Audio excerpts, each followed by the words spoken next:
Welcome to the deep dive. Today we are tackling a very specific and incredibly frustrating problem. Oh, it really is one of the most frustrating things. Right. And we're using a comprehensive script from the Mr. Perfect English podcast as our guide for this. So the mission for today's deep dive is to extract the core insights from that source and build you a clear step-by-step guide for a 20-minute daily English practice routine that actually works. Yeah, a routine that is engineered to solve a very real scenario that, well, you have probably experienced. Exactly. I mean, picture this. You're sitting in a meeting, or maybe you are at a networking event, and someone turns to you and asks a simple question like, tell me about yourself. And suddenly your brain just flashes this giant, blinking, please wait error message. Yes. It's the spinning wheel of death just happening right behind your eyes. You desperately want to communicate, Yeah. but the system is completely frozen. And the irony here is that the data is all in there. I mean, you know the vocabulary. You understand the complex grammar rules. You've spent countless hours watching educational videos, highlighting textbooks, drilling flashcards. But the moment it is your turn to actually open your mouth and generate spoken English in real time, The connection just severs completely. yeah. Okay, let's unpack this. Because realizing that you aren't bad at English is the very first step. You just need a better way to practice.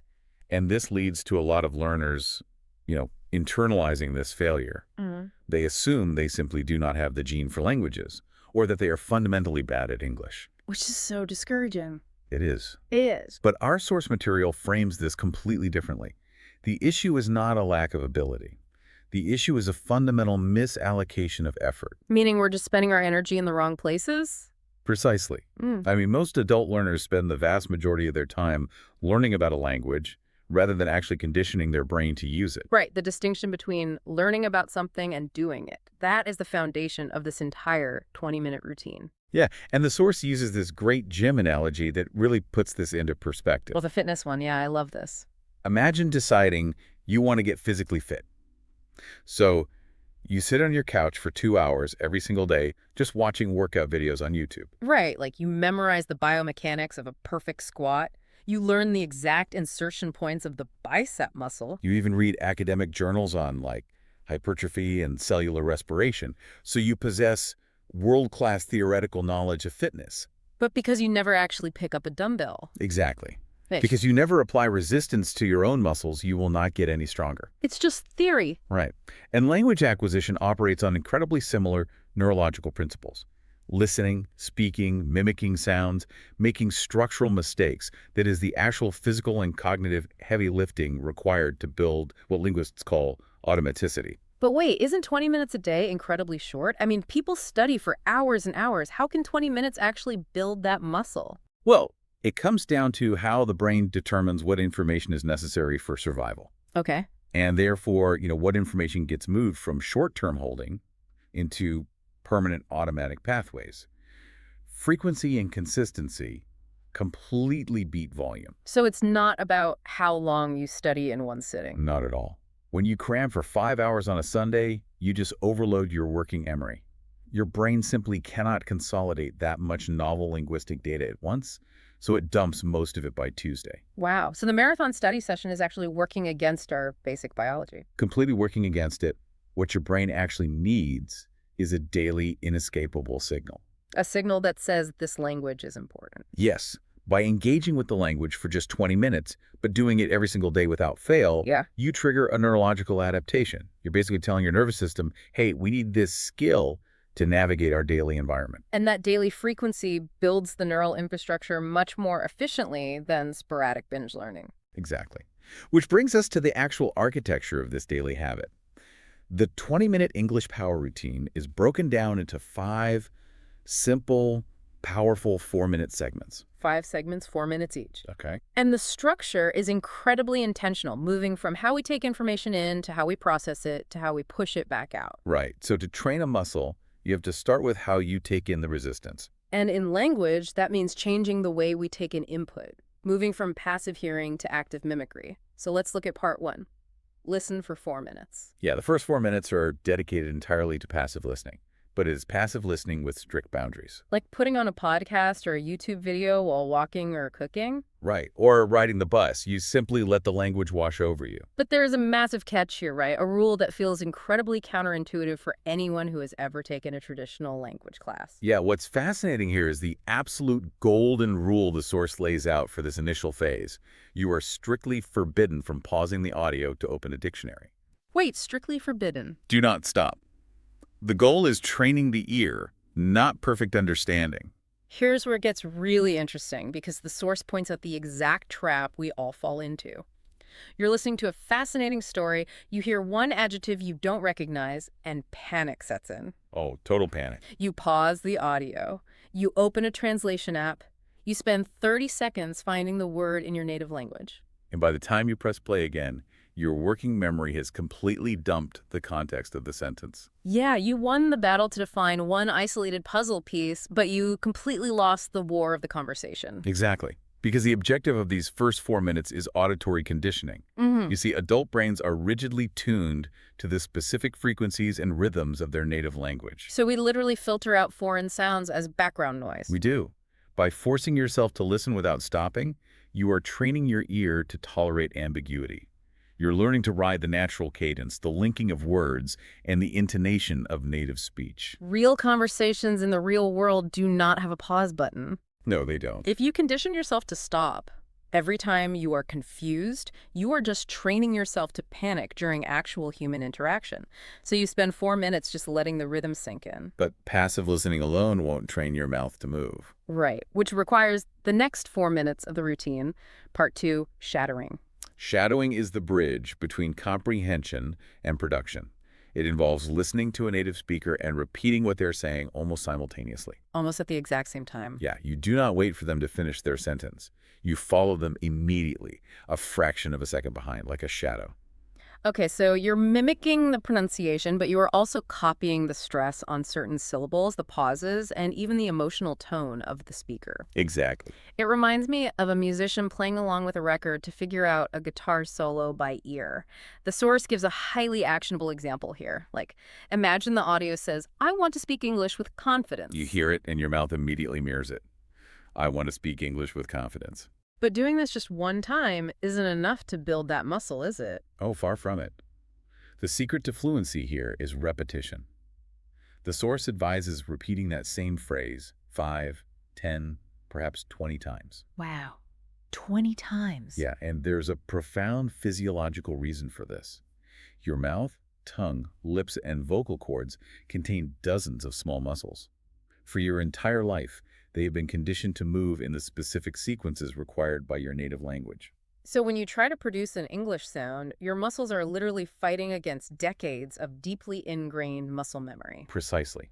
The first time you try to wrap your mouth around a complex English consonant cluster, it feels intensely uncomfortable and clunky. Yeah, like your mouth just doesn't want to make that shape. Right. Your brain is having to actively micromanage every single muscle twitch. But the 5th time you shadow the sentence, the physical friction decreases. And by the 10th time. By the 10th or 20th time, the sequence starts becoming automatic. You stop thinking about how to position your tongue, and you just produce the sound. Fluency in pronunciation is not a talent. It's the result of physical repetition until the neuromuscular friction disappears. Okay, so we've dedicated 4 minutes to auditory training and 4 minutes to physical mouth conditioning.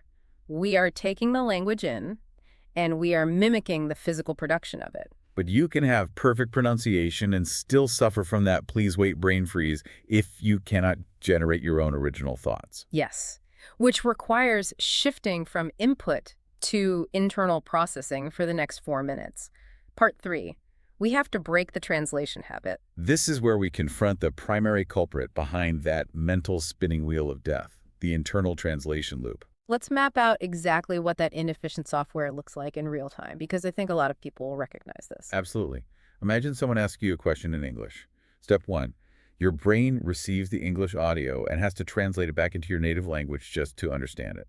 Step 2, you formulate your response, but you do it entirely in your native language.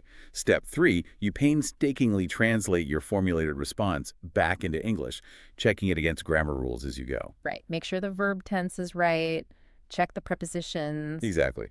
And finally, step 4, You give your vocal cords the command to speak. That is an astonishing amount of cognitive load. Your brain is acting as an interpreter, a dictionary, and a grammar checker simultaneously. Your working memory, your brain's RAM, is completely maxed out. Oh. And the tragic result is that by the time you have completed that 4-step internal marathon, The person you're talking to has already moved on to the next topic. right, you missed your window because the processing time was simply too long. To eliminate that conversational lag, you have to completely eliminate the translation middleman. So you have to train your brain to conceptualize the world directly in English. That is the only way. Okay, but let's be realistic. That sounds incredible in theory, just think in English. But for a beginner, or even an intermediate learner, thinking in a completely different language feels like an impossible magic trick. It does feel daunting. Right. I mean, how on earth does a beginner just magically start doing that? You can't just flip a switch and start philosophizing in a language you barely speak. And that is a very common and valid hurdle, which is why the source provides such a brilliantly simple solution. Start ridiculously small. Ridiculously small, like what? You do not start by trying to think about complex topics, deep emotions, or abstract ideas. You start with the most basic, undeniable facts of your immediate environment. Oh, so like basic environmental narration. Exactly that. You bypass the dictionary entirely by connecting physical objects and bodily sensations directly to English words. Okay, I see. When you wake up in the morning and open your eyes, you deliberately force the internal thought, I am awake. I am tired. I need coffee. Oh, wow. You look at a piece of furniture in your office and you just think, this is a desk. That is a chair. Yes. No dictionaries, just direct connections. It closely mirrors how a toddler first learns to interact with the world. Right, pointing at a dog and just saying, dog, they aren't translating from a base language. No, they are forming a primary neural pathway, and we are intentionally recreating that primary pathway. So when you look at a car on the street, you want to train your brain to skip the step of identifying it in your native language first. You want the visual stimulus of the car to instantly trigger the English concept of car. So for 4 minutes a day, you silently narrate your reality using the simplest possible vocabulary. No complex grammar, just raw, unfiltered connections between the physical world and English words. That completely demystifies the idea of thinking in English. Anyone can look at their hand and think, these are my hands. Exactly. Anyone can do it. So, we have trained the ear to listen, we have conditioned the mouth muscles to shadow, and we are rewiring the internal monologue to skip the translation phase. Now it is time to push those original thoughts out into the real world. Yes, the fourth segment of the routine, part 4, is 4 minutes of speaking to yourself. And to be clear, doing this alone in a room is highly preferred. Oh, definitely. You want to remove the social pressure of an audience so you can focus entirely on the active output. Talking to yourself to an empty room feels deeply awkward at first, but the methodology here is straightforward. You take 4 minutes, perhaps at the end of the day, and you simply summarize your experiences out loud. Right, just basic functional communication. Like, today I woke up at 7, I ate a heavy breakfast, I had a long meeting at work, it was stressful, but I finished my project. But there is a massive psychological barrier that appears the second you start speaking your own thoughts. The fear of mistakes. The crippling fear of making a mistake. The moment you start speaking freely, you are inevitably going to conjugate a verb incorrectly, or use the wrong preposition, or completely forget a word. And the natural ingrained instinct from years of classroom testing is to stop talking, wince, correct the mistake, and apologize. But our source provides a foundational rule for this specific 4-minute exercise. Mistake, continue. Mistake, continue. I love that. Mistake, continue. I cannot overstate how critical this rule is. When you abruptly stop your sentence every time you realize you used the wrong tense, you are neurologically wiring your brain to associate speaking English with hesitation and failure. Wow, you are actively practicing how to stutter. Yes. In this routine, mistakes are not proof of failure. They are simply proof of effort. Your sole objective for these 4 minutes is maintaining forward momentum. You are prioritizing flow over technical perfection, which makes perfect sense when you observe native speakers. Oh, absolutely. Native speakers constantly use poor grammar. They start sentences and change direction halfway through. They stumble over words. But they don't freeze up. They just keep communicating. By refusing to stop when you make an error, you teach your nervous system that the world does not end if you use the wrong preposition. You still conveyed your meaning. And that is how real confidence is built. You are training yourself for the messy reality of human conversation, where technical accuracy always takes a backseat to connection and momentum. Exactly. Which brings us to the final 4 minutes of the daily challenge. Part 5, reading aloud. Right. We all know reading is a fantastic way to acquire new vocabulary and see how sentences are structured, but reading silently keeps all of that valuable language trapped inside your head. Reading aloud bridges the gap between structured input and physical output. It provides a distinct benefit compared to just speaking to yourself. How so? Well, when you speak to yourself, you rely on your existing limited vocabulary. When you read aloud from a book or an article, you force your mouth to physically produce complex grammar and high-level vocabulary that you might never instinctively use on your own. Oh, I see. You do not have to invent the words, you simply have to execute them. Right. So what does this all mean? To me, it draws a direct parallel to an actor rehearsing a script for a play. Oh, that's a great way to look at it. Right. When a professional actor receives a script, they do not just sit at a cafe reading it silently in their head and then expect to give a compelling performance on opening night. They have to get the words into their body. They have to feel the rhythm of the syllables. Exactly. First, they read it out loud slowly. Then they read it a little faster. And finally, they read it while injecting real emotion into the delivery. Not like a robot, but imagining you are talking to a real person. They connect the physical mechanics of speech with genuine human feeling. The source provides a great example sentence to practice this concept. Learning English takes time, but every small step makes a difference. You read that aloud, and you actively imagine you were looking a frustrated friend in the eye and giving them encouraging advice. You put intention and weight behind the words. You practice the cadence of empathy and conviction. And by doing this, you're conditioning your nervous system to associate speaking English with the state of expressive comfort, rather than a state of high-stress anxiety. You're rehearsing the emotional experience of fluency. Okay, let's take a breath and look at the comprehensive framework we have just assembled. The 20-minute daily challenge is incredibly dense, yet totally manageable. It really is. 4 minutes of unbroken listening to train the ear to accept ambiguity. 4 minutes of rapid shadowing to condition the physical muscles of the mouth. 4 minutes of simple internal narration to bypass the translation loop. 4 minutes of messy, uninterrupted speaking to build momentum and destroy the fear of mistakes. And finally, 4 minutes of reading aloud to integrate complex structure with emotional delivery. 20 minutes from start to finish. If we connect this to the bigger picture, the underlying philosophy of this entire routine requires a radical shift in our expectations regarding skill acquisition. Right, because we always want overnight success. Exactly.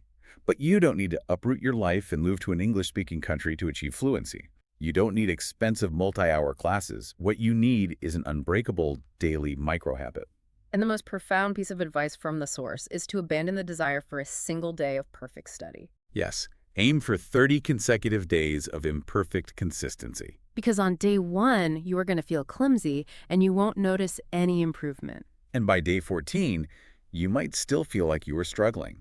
But by week 3, week 4, and beyond, the neurological accumulation of those 20-minute sessions begins to compound dramatically. You will find that sentences start coming out of your mouth just a fraction of a second faster. The translation delay gets shorter. The physical friction of the words disappears. The ultimate goal of this framework isn't to speak perfect English. It is to speak easier, more natural, and highly confident English. It is entirely about systematically removing the friction between your thoughts and your voice. And that brings us right back to the beginning of our deep dive. That terrifying high-stakes moment when someone asks, "So, tell me about yourself." Right. If dedicating just 20 minutes a day to this highly specific micro-habit framework can literally rewire your brain to bypass that please wait error message and confidently speak a second language. It opens up a much larger conversation about how we learn anything. It absolutely does. And I want you to really think about this to close things out today. How might applying this exact same framework completely transform the way you tackle other deeply intimidating skills in your life? Oh, that's an interesting thought. Right. If you take whatever you are afraid of learning and you break it down into 5 4-minute chunks of passive input, physical mimicry, basic processing, messy output, and structured emotional practice. It could work for almost anything. Exactly.